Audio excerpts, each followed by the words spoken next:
Hello everyone. ये आपके letter का जो टॉपिक था हमारा, उसकी सेकंड वीडियो है। इसमें हम करेंगे अनौपचारिक पत्र। औपचारिक पत्र मैंने आपको समझा दिया है पहले कि कैसे करना है, क्या आपका प्रश्न है, सभी आपको वीडियो में मिल जाएगा। इसके बाद बात आती है अनौपचारिक पत्र में। औपचारिक पत्र जैसे मैंने आपको समझाया था कि औपचारिकताएं उसमें आपको निभानी होती है, कुछ फॉर्मेलिटीज़ होती हैं जिनके अंतर्गत आपको चीज़ें उसमें लिखनी होती है। लेकिन अनौपचारिक पत्र क्या है कि उसमें आपका पर्सनल लोगों से रिलेशन जो है वो उसमें अंदर होता है, तो उसी अनुसार आप उस पत्र को भी लिखते हो। जैसे अनौपचारिक आप क्या है, निजी तौर पर आप पत्र लिखते हो। निजी यानी आपका प्राइवेट। प्राइवेट कौन लोग होते हैं? आपके घर के लोग, आपके रिश्तेदार हो गए, सगे संबंधी जो हैं, आपके फ्रेंड्स हो गए, आपके मित्र हो गए, तो ये लोग आपके निजी लोग हैं यानी प्राइवेट लोग हैं। तो ये जो पत्र होते हैं इन लोगों से संबंधित, जो आपके प्राइवेट जो रिलेशंस हैं आपके, उसके अंदर वो आते हैं आपके अनौपचारिक पत्र में। अनौपचारिक पत्र में भी बहुत सारे टॉपिक्स हैं इसके अंदर। जैसे हम अनौपचारिक में बधाई पत्र देते हैं। बधाई पत्र यानी आप किसी को बधाई देना चाहते हो या आपको निमंत्रण देना है, किसी को इनविटेशन देना है, वो इसमें आ जाता है। फिर आपका शुभकामना देनी है, आपको किसी को अच्छी कामना करनी है, आप मित्र को लिख रहे हो पत्र। या सांत्वना देना है। सांत्वना यानी तसल्ली देने के लिए आप पत्र लिखते हो। कोई बहुत ज़्यादा दुख में है आपके आसपास और आप उसको एक पत्र के माध्यम से संवेदना दर्शाते हो अपनी, या कोई जानकारी के लिए या सलाह देने के लिए। तो ऐसे बहुत सारे अलग अलग तरीके के पत्र आते हैं अनौपचारिक में। तो डिपेंड करता है आपका टॉपिक क्या है, आपका प्रश्न क्या है अनौपचारिक पत्र के अंदर। तो जब हम पत्र लिखते हैं तो उसके कुछ अंग होते हैं, यानी पत्र को लिखने में जब आप पत्र लिखोगे तो उसके अंदर बहुत सारी चीज़ें आपको देखनी होती है कि वो उसमें शामिल हो। तो क्या क्या होता है कि एक तो होता है पता और दिनांक, यानी आपका एड्रेस और डेट पत्र में ज़रूर होगा। उसके बाद संबोधन और अभिवादन। संबोधन यानी बोलने का तरीका। आप पत्र में किसी को बोलोगे तो कैसे करके बोलोगे, यानी औपचारिक में आपने कैसे बोला, महोदय या मान्यवर। वहीं अगर आप अनौपचारिक में अगर संबोधन करते हो तो महोदय या मान्यवर नहीं करोगे, फॉर्मेलिटी नहीं दिखाते हो आप। उसमें क्या करोगे, उसमें भी अलग अलग तरीके से शब्दों का प्रयोग करते हो, यानी बड़ों के लिए, छोटों के लिए, अपने बराबर वालों के लिए अलग अलग शब्द होते हैं आपके संबोधन के लिए। जैसे बड़ों के लिए आप क्या इस्तेमाल करते हो, पूज्य, है ना, पूजनीय या पूज्य या सादर प्रणाम, ऐसे करके ये शब्द आप इस्तेमाल करते हो। फ्रेंड्स के लिए आप प्रिय करके इस्तेमाल करते हो। तो अलग अलग शब्दों का अलग अलग वर्ग के लोगों के लिए आप प्रयोग करते हो संबोधन में, अनौपचारिक पत्र में। उसके बाद अभिवादन, यानी उनके लिए जो आप कामना कर रहे हो, उनके लिए जब आपने अच्छी कामना कर रहे हो तो आप वहाँ लिखोगे कि सदा सुखी रहो, या आपने लिखा मधुर स्मृतियाँ। ये क्या है, अभिवादन करना है उसका। उसके बाद आता है आपका विषय वस्तु। विषय वस्तु यानी जिसके लिए आप जिस कारण से आप पत्र लिख रहे हो वो आपकी विषय वस्तु के अंदर आ जाती है। तो विषय वस्तु को भी आप 2-3 भागों में बांट देते हो। औपचारिक में हम 2 भागों में बांटते हैं और अनौपचारिक में 3 भागों में बांट देते हैं। डिपेंड करता है कि आपका पत्र का जो विषय है वो क्या है। उसके बाद आपका पत्र को जब हम खत्म कर रहे हैं तो उस समय हम कैसे खत्म करेंगे, ऐसा नहीं कि बीच में ही हमने खत्म कर दिया, लगना चाहिए आपने समाप्त किया है। उसके बाद लास्ट आपको क्या लिखना होता है, क्या लिखना होता है अनौपचारिक पत्र में। तुम्हारा भाई, अगर आप बहन को लिख रहे हो या भाई को लिख रहे हो, या तुम्हारा प्रिय मित्र अगर आप किसी मित्र को लिख रहे हो, है ना, तो या आपका पुत्र सुपुत्र अगर आप अपने पिताजी को लिख रहे हो, तो उस डिपेंड करता है कि आप किसको लिख रहे हो पत्र। तो आज का जो प्रश्न है हमारा वो है अनौपचारिक पत्र में मित्र को परीक्षा में प्रथम स्थान प्राप्त करने पर बधाई पत्र। तो जो पत्र मैंने आपको दिया है उसमें आप किसको लिख रहे हो, अपने फ्रेंड को लिख रहे हो और उसको बधाई पत्र लिख रहे हो। जैसे मैंने आपको बोला कि निमंत्रण पत्र, बधाई पत्र, शुभकामना पत्र, तो ये पत्र हमारा बधाई पत्र के अंदर आएगा।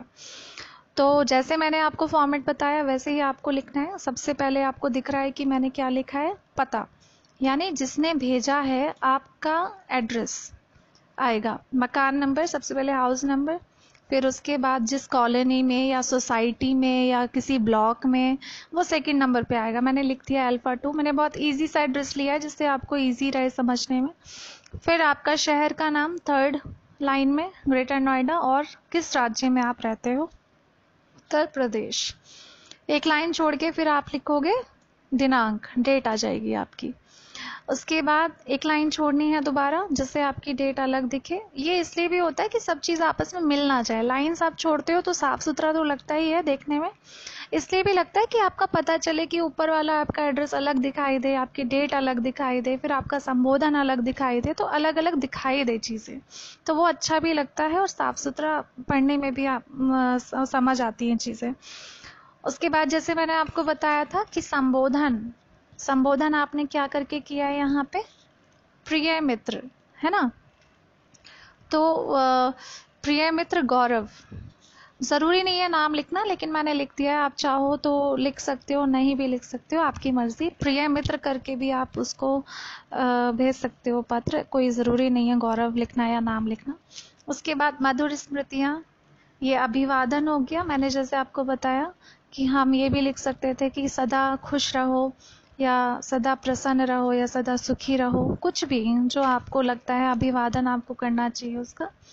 उसके बाद आपने शुरू किया अपना पत्र, तो शुरुआत में ही आप अपनी मुद्दे पर नहीं आ जाते हो। आप क्या करोगे कि आपने उसको पहले क्या किया, उसकी कुशलता पूछी। ऐसा नहीं कि आपने शुरू किया लेटर हो तभी आप उसको एकदम से बधाई देने लग जाओगे। पहले आपने कुशल मंगल पूछा उसका पहले वाले पैराग्राफ के अंदर, अनुच्छेद में। उसके बाद दूसरा वाला अनुच्छेद जो है आपका, उसमें आप पूरा विषय विस्तार करोगे, यानी पूरा एक्सप्लेन करोगे कि इसलिए आपने उसको ये पत्र लिखा है। तीसरा जो आपका अनुच्छेद आ जाएगा उसमें क्या है, आप उसकी समाप्ति पर आ रहे हो पत्र की, तो समाप्त करने का भी एक तरीका होता है, आप बीच में ही बात को समाप्त नहीं कर सकते हो। तो तीसरे अनुच्छेद में आपने क्या किया, उसको समाप्त किया पत्र को। तो जैसे मैंने आपको बताया 3 हिस्से में हमने बांट दिया। पहले हिस्से में आपने उसकी कुशल मंगल, उसकी कामना, हालचाल, ये सब पूछा। दूसरे अनुच्छेद में आपने क्या किया, उसकी विषय के बारे में पूरा आपने विस्तार कर दिया, यानी क्यों आपने पत्र लिखा। तीसरे में आपने क्या किया, उसको ख़त्म करना है तो आप उसकी अच्छी कामना करोगे और उसको बधाई देते हुए उसको ख़त्म करोगे। और लास्ट आपने क्या किया, तुम्हारा घनिष्ठ मित्र रोहन। घनिष्ठ मतलब बहुत जिगरी जिसको बोल सकते हैं, बहुत ज़्यादा घनिष्ठ मतलब पक्की दोस्ती जहाँ होती है उसको बोलते हैं बेस्ट, जैसे आप बोलते हैं ना बेस्ट फ्रेंड्स, ऐसे। और रोहन, आपका नाम आएगा रोहन की जगह, जो भी लिख रहा है उसका नाम आएगा। और आप चाहो तो धन्यवाद ऐड कर सकते हो इसमें, यानी जब आपने पत्र ख़त्म किया तो फिर आप लिख सकते हो धन्यवाद तुम्हारा घनिष्ठ मित्र रोहन। बस, ज़रूरी नहीं है धन्यवाद, क्योंकि एक फॉर्मेलिटी का शब्द लगता है, इसलिए मैंने नहीं ऐड किया। आपकी मर्ज़ी, आप चाहो तो ऐड कर सकते हो, कोई परेशानी नहीं है। और अच्छा, कुछ बच्चे क्या करते हैं अनौपचारिक पत्र में अपनी क्लास मेंशन कर देते हैं, तो आपको क्लास नहीं बतानी है यहाँ, बिकॉज आपका मित्र है तो वो आप घर से लिख रहे हो, स्कूल से नहीं लिख रहे हो, और वो आपको जानता है तभी आप उसको लिख रहे हो, ऐसे नहीं लिख रहे हो। क्लास वगैरह उसको मेंशन नहीं करनी है। तो ये गलतियाँ थोड़ा आपको ध्यान रखनी है अपने। और आशा है आपको समझ आ गया होगा कैसे आपको लिखना है। मैंने इस फोटो में भेजा भी है अच्छे से लिखकर। आप चाहो तो थोड़ा बहुत अपने शब्दों में लिख सकते हो, प्रयास कर सकते हो। अच्छा, ये मेरी फर्स्ट यूटी की शायद क्या लास्ट ही वीडियो होगी अभी, बिकॉज उसके बाद आपके वेकेशन स्टार्ट हो जाएंगे, यानी नेक्स्ट वीक तक शायद आपकी छुट्टियां अनाउंस हो जाए, आपको मैसेज भी मिल जाए, तो इसलिए मेरा लास्ट टॉपिक होगा पत्र। अब जो नया टॉपिक होगा वो हमारा सीधा जुलाई में होगा, आपके वेकेशंस के बाद, क्योंकि मैं नहीं चाहती कि आपकी छुट्टियों में मैं बीच में आपकी पढ़ाई के पीछे पढ़ूं और आपको परेशान करूं, तो इसलिए इसके बाद जो भी 1-1.5 महीना होगा वो आपका छुट्टियों का महीना होगा पूरा टाइम। लेकिन इन छुट्टियों में एंजॉय तो करना है, लेकिन अपना काम जो है वो टाइम से रखना है आपको, जिससे आपको परेशानी ना हो और बार बार ये ना लगे कि हमारा काम पूरा नहीं हुआ, है ना। तो अपना काम पूरा रखिएगा, जिस हिसाब से जिस तरीके से मैंने आपको बताया है वैसे ही आपको काम करना है कॉपी के अंदर। आई थिंक मैंने सब कुछ क्लियर कर दिया है। फिर भी अगर कुछ रह जाता है तो हम जुलाई में जो भी सेशन होगा, प्रार्थना कीजिए भगवान से कि हम जुलाई में सीधा स्कूल में ही मिले। बाय चांस अगर ऐसा नहीं हो पाता है तो हमारा ये जो चैनल है, इसी के थ्रू मैं आपको आगे की जो वीडियोस होंगी या आगे का जो भी काम होगा वो मैं इसी चैनल पर आपको दूंगी। जो भी लेटेस्ट जो भी इंफॉर्मेशन होगी इसी चैनल पे मिलेगी आपको। तो यहाँ पर आप देख सकते हो क्लास 6 का हिंदी 1 का ये लास्ट टॉपिक मैंने किया है। इससे पहले जो भी कराया आपको वो ध्यान से अपने कॉपी में लिख लीजिएगा। इसके बाद हिंदी 1 और हिंदी 2 मैं सीधा आपको जुलाई में, जब जुलाई में आपकी वीडियोस रिकॉर्ड होंगी या स्कूल आ पाओगे तो वहाँ पर मैं आपको कराऊंगी।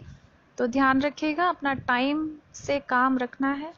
भगवान से प्रे कीजिए कि जल्दी हालात सुधर जाएं और हम दोबारा स्कूल में पढ़ें, अपनी दोबारा एक नॉर्मल लाइफ जो जी रहे थे उस लाइफ को जिएं। आशा है आपको जितना भी मैंने पढ़ाया अभी तक समझ आया होगा और आपने अपना काम समय से कंप्लीट कर लिया होगा। इसकी रिवीजन कीजिएगा और अच्छे से पढ़िएगा घर में। Enjoy your vacations. Thank you.